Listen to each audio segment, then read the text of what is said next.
Hey, okay, welcome back. Listen, yesterday afternoon, early evening, the sun's kind of changed, so it's starting to get a little bit darker here. It starts getting dark between 5 and 5:30, so it's a little bit more difficult to show homes in the afternoon. But something I wanted to kind of tell you about what happened with this current experience was that I took out a couple of clients and we went and looked at this house, and they are first time home buyers. So when I am generally working with first time home buyers or people that don't really want to put a whole lot of money into a house when they first move in, we got to kind of find items to see if the big ticket items are already taken care of. So I get to this house about 30 minutes earlier.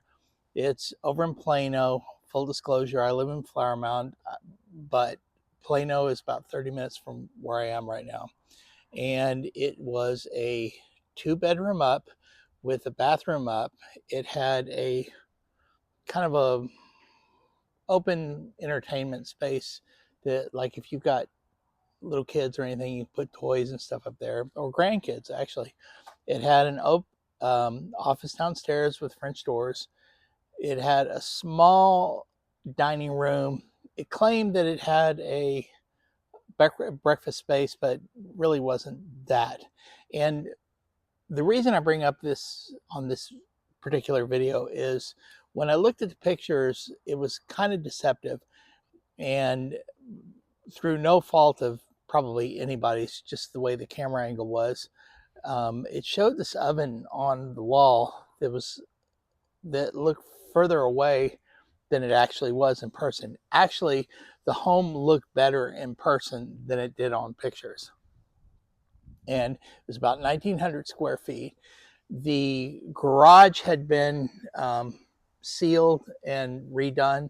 So if you have, depending on what part of the country you're in, that's kind of a nice thing to have here in Texas, especially in Flower Mound, because those cost anywhere from $3,000 to $5,000 to do, but it prevents a lot of dirt and stuff if you kind of keep up on it from coming into your house, especially if you have carpet in your house, which I have carpet in my house.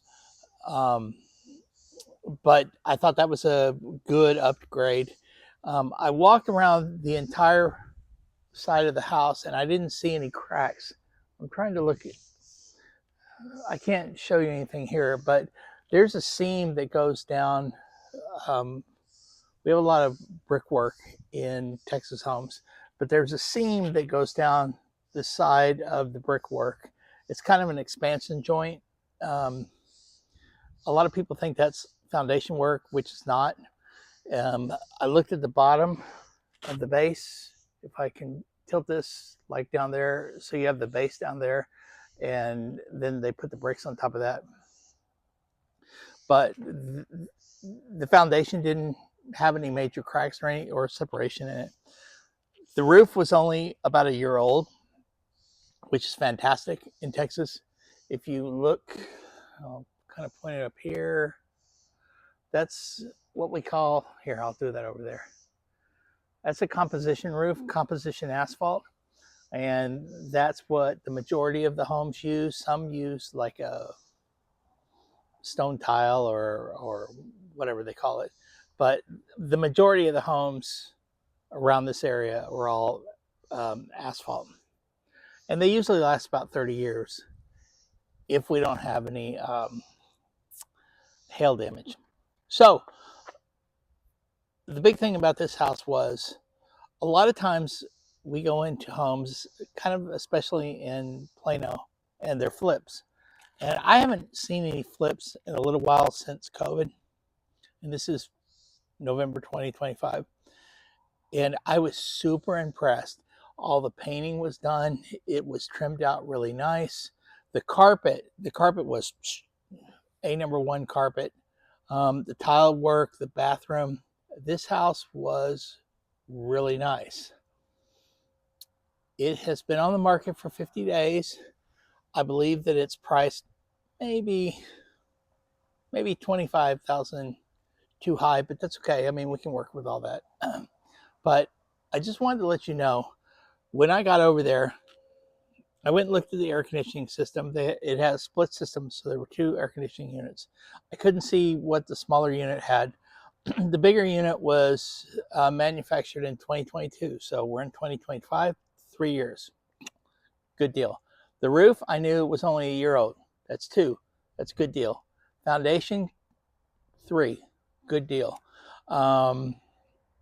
Plumbing, I don't know, but if you don't have any problems with the foundations, sometimes you don't have problems with the plumbing.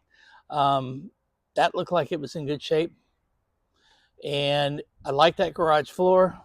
Now we're up to 5. I didn't see the water heater because the water heater was up in the ceiling, and I didn't want to pull down. I don't like pulling down the attic to look in the ceiling. I leave that to the inspector. Sometimes they're in the garage. Sometimes they're in a little bit in a closet. But anyway, so this house, they had hardwood floors all through the house, all through. Now, the one thing I did tell the buyers was, on this particular home, you may want to think about putting a nice, back in the day, I'm 62 years old, we used to call it polyurethane. I don't know what these guys put on these floors now, but it was like a thin coating on the hardwood. My concern was, if you have a bunch of furniture and you're moving it around, it's going to get all scratched up. If you put throw rugs, who cares, right? But if you don't want to do that, maybe you want to spend some money on putting an extra coating in there. So that was another thing. The kitchen, again, if we're going out looking at homes, sometimes the pictures are super deceptive. The kitchen was arranged really, really well. The countertops were good. They matched the countertops in the other bathrooms. I mean, the whole house flowed, which was wonderful, because a lot of times you see some of these homes in the older areas like Plano, out here in Flower Mound, even in Frisco, and it's just like a hodgepodge. You know, we started this project over here, and then we did this project over here, and it's just, I don't understand what they're doing, and neither will you. So the other thing was, we walked out into the backyard, and like on this particular house, we have brick pretty much all the way up. In some homes around here, I don't have an example to show you right now, but sometimes you'll have brick, and then you'll have wood, which is not wood. It's kind of a wood composite. I don't remember what the name of it was called, but doesn't matter. A lot of that stuff is kind of rotted out. But on this particular house, all done. Gutter's good. They put down, in Texas, we use a lot of Bermuda grass, or we use a lot of St. Augustine, or we use this other stuff called Goiza, which I'm not super familiar with. But this backyard was all Augustine grass. Beautiful. Trees were trimmed up. I mean, the fence was stained. My fence could use some staining, and I'll get that because it's going to be in part 3 or 4 of what we're doing to get our pool done, and you'll see that coming up. But the fence was stained. So many good things for a first-time home buyer. So maybe we'll go into contract. I don't know, but when you're looking at all this stuff, think about all the things that you may have to do this house or the house that you're moving into. Because when I purchased this home, there were certain things that I knew I was going to have to do. But again, I'm 62 years old. I bought, I don't know, 5 or 6 homes. I own a couple of investment properties. So I pretty much know what I'm getting into. But if you're dealing with a first-time home buyer, if you are a first-time home buyer, or you're relocating from out of state, and you're like, you know what, we just want to get the kids in school, we just want to figure out where the restaurants are, the grocery stores, and the banks, and all that, you don't have time for that monkey business, right? And if you are in kind of a pre-retirement, post-retirement stage and you don't want to deal with it, then we need to be looking at all these things. We need to be looking at the carpet, the floor. What are you going to have to do to move into that home? And I think that's the bigger picture of all of this. If you are fine with just going in and going, I'm going to gut this whole thing, we're going to go down the studs, we're going to move walls, hey, more power to you. But, you know, most people are not in that position, and most people don't want to live through that mess. I'm just saying. I had a really, really good experience last night. I just wanted to share that with you. And I've been really discouraged over the last couple of years because there's just so much junk on the market right now.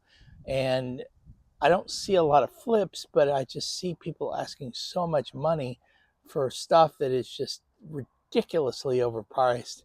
And this home is a little bit overpriced, but I mean, we could probably work with it. We could probably get a conversation started. And I don't know. I'll keep you posted. But I thank you so much for being here. My name is Chris Hooper with Chris Hooper Realty. Hey, subscribe and listen. If you have any comments, if you have any questions, please let me know. I'll respond. And I look forward to seeing you next time. Ciao.